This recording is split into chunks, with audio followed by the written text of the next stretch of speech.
My name is Evelyn Monroe. I'm 69 years old, and 3 weeks ago, I buried my husband of 45 years. Now I'm standing in my kitchen, our kitchen, when my daughter, Courtney, her eyes already made of steel, says to me, "Mom, you either start paying rent or you're out." That was it. That was the moment. Still wearing my funeral dress, still smelling like lilies and loss, I stood there, holding a cold cup of coffee, while the last bit of family I thought I had left told me I was a burden. Before I can continue my story, take a moment to like the video and subscribe, but only if you genuinely enjoy what I do here. Tell me where you're watching from and what time it is. I always want to know how far my story travels. Now dim the lights, maybe turn on a fan for that soft background hum, and let's ease into tonight's journey together. Courtney's words didn't come with anger. That's what made them worse. They were flat, practical. She set her leather purse on the counter like she owned the marble beneath it, which legally she did now. Rick, my husband, had left everything to her. Some misguided attempt to protect us both, I imagine. But she'd taken that responsibility and turned it into a power I was now on the wrong side of. "I can't afford this arrangement anymore," she said, typing into her phone. "I looked into something for you. A job. You were a nurse, remember? This guy needs in-home care." My hands were trembling as I reached for a napkin to wipe the spilled coffee. I hadn't practiced in over 40 years, back when nurses still wore white caps and carried around glass. I sat across from Jackson Whitmore in a high-backed armchair that smelled faintly of leather and lemon polish. The room was all elegance, walls lined with walnut bookshelves, thick Persian rugs muffling my heartbeat, and a grandfather clock that ticked with the kind of patience I hadn't earned yet. He studied me in silence for a beat too long. "You said you used to be a nurse," he finally said. I nodded. "Before I married." His voice was low, deliberate. "And now?" "Now," I said, trying to smile, "I'm starting over." His lips twitched like he might have smiled too, but it faded fast. "I see." His hands rested in his lap, motionless, like he'd trained them not to fidget. "You understand I'm not looking for sympathy. I need structure, precision." "Yes, sir." God, I hated that I called him sir. Lena cleared her throat softly from the corner. "Mr. Whitmore, I'll give you two a moment."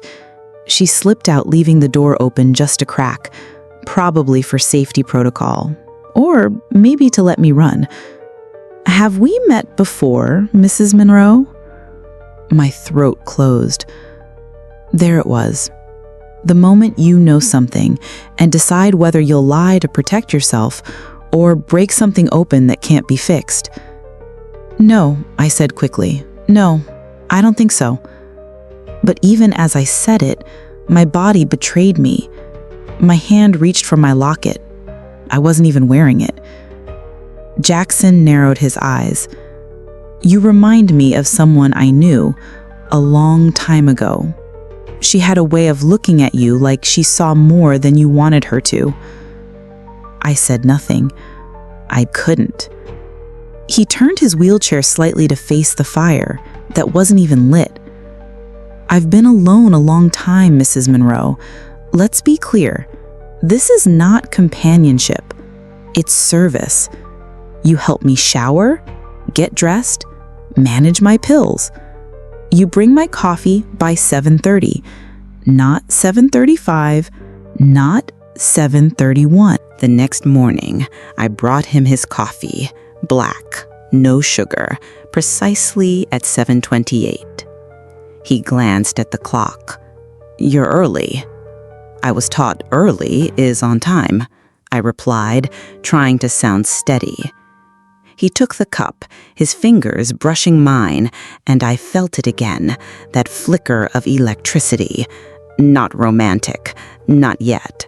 Just recognition, like a smell that takes you back 30 years without warning. Jackson sipped his coffee slowly, watching me over the rim. You ever been to Ashford, North Carolina? The cup in my hand rattled against the saucer. No, I lied. But my body told the truth. My breath caught, my grip tightened, my eyes darted. He caught every detail. Of course he did. He said there used to be this diner there, Hannah's Pie Shack. Best cherry pie I've ever had. I turned toward the window, feigning interest in the hydrangeas just beyond the glass. Sounds nice. He leaned back in his chair. There was a girl. She worked part-time at the hospital, studied nursing, wore her grandmother's locket, laughed like it wasn't allowed. I couldn't take it anymore. Mr. Whitmore? Jackson, he said, almost reflexively. I froze. You said we hadn't met, but you just called me the name only one person ever called me. He didn't say it with accusation, more like awe, like he was slowly watching a memory come to life in front of him. I didn't answer. I just stood there, fingers digging into the fabric of my skirt, trying not to fall into the past. Later that afternoon, Lena found me on the back terrace, wiping down empty flower pots like they held answers. You all right? She asked gently. I'm not sure. Do you believe in second chances? Lena shrugged. Depends. You mean... My hands shook as I held the letter. The old ink had faded to brown, and the edges were soft from decades of forgotten grief. I traced the last line with my thumb, mouthing the words like a prayer I no longer believed in. Tell me you've waited. I hadn't. Not because I stopped loving him, but because life doesn't always wait for permission. I pressed the letter to my chest and closed my eyes. I could still remember the day it came. My mother had handed it to me without a word, her face unreadable. She must have known. She had seen the name in the return address, J. Whitmore, Palo Alto. I never told Rick, never told anyone. I just folded the letter, slid it between the pages of the album, and buried it in the back of a closet. And I told myself Jackson never came back, that he moved on, that he forgot me. Lies are easier to carry when you tuck them beneath baby photos and PTA calendars. The next morning, I found Jackson sitting in the conservatory, already dressed, his tie crooked. He was flipping through an old newspaper, pretending to read, but his eyes weren't moving. They were waiting. I walked in quietly and poured his coffee. He didn't say good morning, just watched me, studied me. He said softly, I had a dream about the lake. My hand froze mid-pour. He continued, we were sitting on that old blanket, the one with the sunflowers. You were wearing the yellow dress. He looked at me then, really looked, and I couldn't lie anymore. I sat down across from him and whispered, it wasn't just a dream. He didn't smile, didn't breathe, just waited. I found the letter, the one you sent. I was already married when it arrived. He exhaled slowly, a quiet surrender.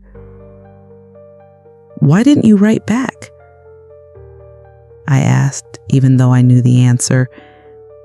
They didn't let me, he said. My partners. They said love was a distraction. That In the days that followed, everything changed, and nothing did. I still brought his coffee at 7:28, still folded his newspapers just the way he liked, still marked his medication chart with military precision. But now, when our eyes met, there was a shadow behind them, a past too large to ignore, and a present too fragile to rush. We didn't speak about the ring again. Not yet. Instead, we shared silence, the kind that buzzes just under the skin. I found myself lingering in the conservatory, watching the way light softened the silver in his hair. He'd ask me questions about my life after Ashford, what books I'd read, what songs I played while cooking. He never once mentioned Rick by name, and I never offered. It felt like acknowledging Rick out loud might somehow make what we were doing feel disloyal. Still, one afternoon, while we played chess and I moved a knight without thinking, he said, "Was he good to you?" I stared at the board. Mostly. He nodded, then said nothing more. That was his way. But I thought about the word for hours. Mostly. Rick had been kind, dependable, but there had always been a loneliness to our marriage I couldn't name. Like a beautiful house with no windows, safe but dim. And yet, I'd loved him in my way. Still, that didn't stop my hands from trembling every time Jackson called me Evelyn in that soft, almost reverent tone, like he was testing how the name sounded after 48 years of silence. We danced around the past, around the truth, like it might break if we held it too tightly. Courtney showed up the next afternoon, uninvited and unannounced, in a black blazer sharp enough to cut glass and heels that clicked across the marble like accusations. Lena found me in the solarium, trimming dead leaves from the begonias, and whispered, "She's here. Looks like she brought a storm with her." I sighed. My hand hovered over the plant as if I could prune away this mess the same way. Courtney didn't even wait for me to reach the foyer. She met me in the hallway, arms crossed, lips tight. "Is it true?" "Hello, Courtney," I said, trying for grace I didn't feel. "Would you like some tea?" "Don't," she snapped. "Don't play gentle southern hostess. Mrs. Patterson from church said she saw you at the market, with him, and you were holding his hand." My stomach tightened. So that's how the news traveled, like wildfire through dry leaves. "I was helping him with his chair," I lied. She scoffed. "Don't insult me. Are you sleeping with him?" I flinched. The word struck like a slap, crude and deliberate. "It's none of your business." "Oh, it's very much my business when my mother moves into a mansion with a disabled billionaire weeks after her husband dies. What do you think people are going to say?" "I don't care what people say," I said, more sharply than I meant to. "I care what's true." She narrowed her eyes. "So it is true." I crossed my arms. "I'm not ashamed of anything." "You should be. Daddy's not even cold in the ground, and you're throwing yourself at some tech mogul for what? Security? Luxury?" A voice cut through the tension. "If anyone's being thrown, it's your mother." We both turned. Jackson sat at the edge of the hallway in his wheelchair, eyes cool, posture regal. Courtney blinked. "Mr. Whitmore?" "Please call me Jackson, since we're past the point of manners." She straightened. "I'm here out of concern." "No," he said. "You're here out of fear." "Fear of what?" "Losing control. Your mother's life isn't yours to manage." She opened her mouth, but he wasn't finished. "I've seen the way you speak to her, the way you use your grief as a weapon. The silence after Courtney left didn't feel peaceful. It felt like the kind of stillness that comes after a wildfire, when everything's burned, but somehow there's air again. Jackson and I sat in the dining room that evening. He stirred his tea with careful hands. I hadn't realized how long his fingers were, how precise. Even in paralysis, he moved with control. "She'll be back," he said. "Angrier, more prepared." I nodded. "She'll come with paperwork next time." "I've already taken care of the paperwork," he said, pushing a thick manila envelope toward me. "My lawyers updated everything." I stared at it, hands in my lap. "I told you I don't want your money." "I know," he said, not unkindly, "which is exactly why I trust you." The envelope remained unopened between us. I didn't need to read it. I believed him. Still, the gesture wasn't about wealth. It was about intention, about him choosing me not just in whispers and memories, but on paper, in ink. "She's going to say I manipulated you," I murmured. "She can try," he replied. Later, I stood in the library staring at the fireplace. It hadn't been lit in years, but I could almost imagine the crackle, the heat. I remembered how Rick used to light our hearth on Sundays. We'd sit on the couch, his arm around my shoulders, and watch the flames dance. He wasn't affectionate often, but when he was, it meant something. I wondered what he'd think of all this. Me, here, with Jack. Would he be furious? Heartbroken? Would he understand? I didn't hear Jackson enter until he was behind me. "Do you miss him?" The question surprised me. I turned, unsure. "Sometimes, but I think I miss the comfort, not the man." He nodded. "That's fair. I think I made peace with losing Rick, but I haven't made peace with what I lost before him." He wheeled to my side. "Then don't make peace with it. Reclaim it." That night, it was a Wednesday when Courtney came back, not to yell this time, but to tremble. Lena knocked gently on my door. "Your daughter's here. She's different." I found Courtney sitting in the parlor, perched like a child called to the principal's office. Gone were the heels, the hard edges, the mask of control. She looked tired, softened by something I couldn't see yet. She didn't rise when I entered, just looked at her hands.